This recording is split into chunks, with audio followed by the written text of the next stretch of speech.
रहे हैं। हो गया मन। नमस्कार, पोल खोल मीडिया से मैं अमित जैन आप सभी का हार्दिक स्वागत करता हूं। आज इस इंटरव्यू श्रृंखला में हमारे साथ है एक बड़े बिजनेस लीडर, खिवनसरा रियल्टर्स के सर्वे सर्वा रवि खिवनसरा जी। खिवनसरा साहब, आपका अमूल्य ऐसा समय हमें मिला, बहुत बहुत धन्यवाद। सर, आप एक अनुभवी ऐसे व्यक्तिमत्व, कंस्ट्रक्शन इंडस्ट्री, रियल एस्टेट में आपका दीर्घकालीन 1986-87 से आपका दीर्घकालीन ऐसा अनुभव रहा है। मैं पहला प्रश्न पूछना चाहूंगा, रियल एस्टेट इंडस्ट्री में पिछले 30-35 वर्षों में कई सारे बदलाव आए, जैसे उदाहरण के तौर पे सीधा हाईलाइट करना चाहूंगा रेरा, महारेरा जैसे आया है, ये बिल्डर्स के लिए फलदायी है या जो सामान्य नागरिक है जो परचेस करना चाहता है उनके लिए एडवांटेज का कारण है? महारेरा के बारे में इस गवर्नमेंट पहल के बारे में आप क्या कहना चाहेंगे सर? बहुत सही सवाल किया आपने। महारेरा जो है ये बेसिकली मॉनिटरिंग अथॉरिटी है, पर जो नियम जो उन्होंने बताए हैं कि इस नियम के अनुसार तुमको चलना है, ये नियम 1986 में भी थे। तब से लेके आज तक जिन जिन लोगों ने नियम तोड़कर काम नहीं किया है उनके लिए रेरा ये कोई सब्जेक्ट ही नहीं है, कोई टेंशन ही नहीं है, कोई चैलेंज ही नहीं है। रेरा ने जो पॉइंट्स बनाए हैं, जो चेक पॉइंट्स बनाए हैं, उसमें कुछ चीजें जो है कस्टमर के फेवर में है, कुछ चीजें बिल्डर्स के फेवर में है। मान लो अभी हम लोगों ने अगर आधी स्कीम बनाई है और आधी स्कीम हमको बनाना है, कंप्लीट करना है, तो यहाँ पे बिल्डर्स को तकलीफ होने की संभावना होती है। पर रेरा एक ऐसी संस्था है जो इसको मॉनिटर करती है और आपको मदद करती है। वैसा वर्षा अगर मैंने अगर कोई समय पे डिलीवरी ना दी या कुछ बातें जो करना चाहिए उसको छोड़कर कुछ बातें ऐसी की है जिसमें कमिटमेंट के खिलाफ जाती है मेरे, हम लोग जैसा एक एडवर्टाइजमेंट करते हैं, एडवर्टाइजमेंट में हमने लिख दिया है कि भाई हम लोग ये अम्यूनिटीज देने वाले हैं। अगर हम लोग वो डिक्लेयर करने के बाद हम लोग अगर अम्यूनिटीज नहीं देते हैं और ये डिक्लेरेशन नहीं देते हैं, रेरा का रजिस्ट्रेशन नहीं करते हैं, तो डेफिनेटली कस्टमर जो है उनके सेफ गार्ड के लिए रेरा के पास जा सकता है और वो अपने आप को सेफ कर सकता है और बिल्डर का चीटिंग होने से बच सकता है जी। तो ये जिसको गलत काम करना है उसके लिए ये डेंजरस है और जिसको सही काम करना है उसके लिए बहुत अच्छा है। साहब ने हाईलाइट किया है कि जो काम गलत कर रहा है उसके लिए यह महारेरा डेंजरस है, लेकिन जो पहले से ही नियम कायदा कानून का पालन कर रहे हैं उनके लिए यह एक और केवल एक मॉनिटरिंग एजेंसी है। सर, इसमें अनेक समस्याएं आती है।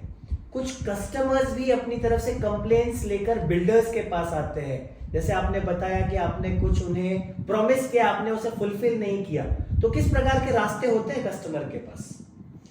कस्टमर एक तो बेसिकली जो कंज्यूमर फोरम होता है उसमें भी जा सकते हैं। बीइंग चीटेड एग्रीमेंट में अगर ये बात है तो deprived of giving the commitment, वो चीटिंग के तहत कंज्यूमर फोरम में भी जा सकता है और रेरा को भी वो लोग अप्रोच हो सकते हैं फॉर दी जो भी डिफरेंस या जो भी इशू है उसको लेके वो डेफिनेटली रिजॉल्व हो सकता है रेरा जी। सर, आपका 1958 से Khivansara group real estate business में था।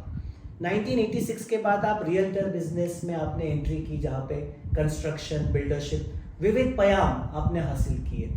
विविध प्रकार के चैलेंजेस भी आपके सामने आए होंगे, लॉज आते हैं, अपग्रेडेशन होते हैं, तो इन लॉज को, इन चैलेंजेस को आपने खिवनसरा ग्रुप ने, खिवनसरा रियल्टर्स ने किस प्रकार से फेस किया? हमारे ऑडियंस को, दर्शकों को आप क्या बोलना चाहेंगे?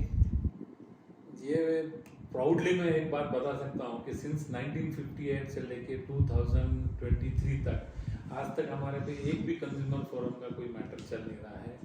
किसी ने भी हमारे खिलाफ में कोई मैटर दर्ज किया नहीं है कोर्ट में।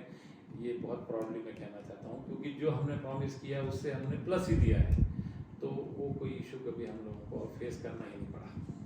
बहुत बड़ी बात आज पोल खोल के माध्यम से केविन सरा जी ने यहाँ बताई है। साहब, पोल खोल कभी किसी की स्तुति नहीं करता है, लेकिन जो बात अच्छी है उसे हम जरूर हमारे दर्शकों को तक पहुंचाना चाहेंगे, और जहां पर हमें थोड़ा किंतु परंतु भी नजर आता है, हम सवाल पूछने से हिचकिचाएंगे नहीं।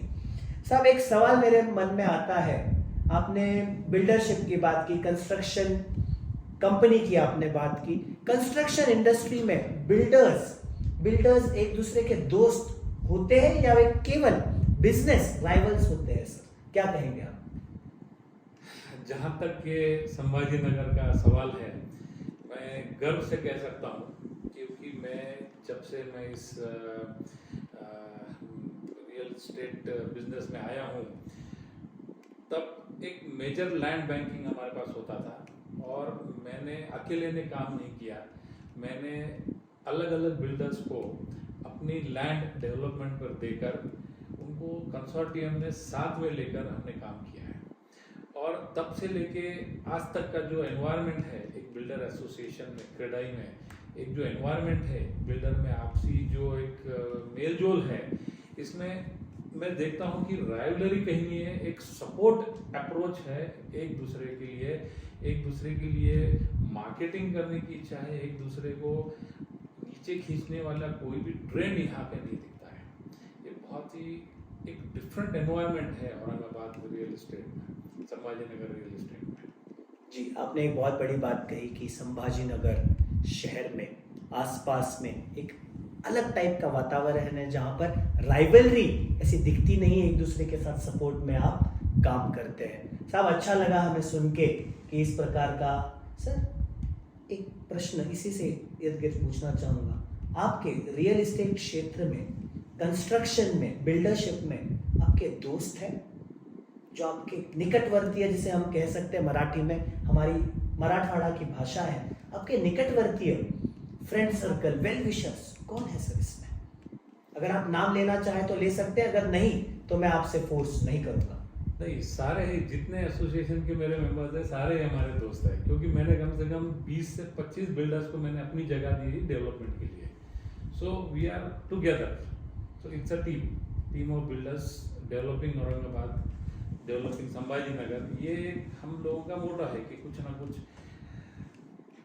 डेवलपमेंट के जरिए शहर को बढ़ाए, अपने शहर को बढ़ाए, ना कि दूसरे शहर को। सर, तो कहीं ना कहीं आप ये हिंट तो नहीं दे रहे हैं कि कोई आना चाहे तो केवन सरा ग्रुप के पास आ सकता है और डेवलपमेंट में, कंसोर्टियम में साथ जुड़कर काम कर सकता है? बिल्कुल कर सकता है। बहुत बड़ी बात आज पोल खोल के माध्यम से केवन सरा जी ने बताई है। आप दोस्तों इसे ध्यान जरूर रखिएगा। Thank you sir, thank you. Wonderful, बहुत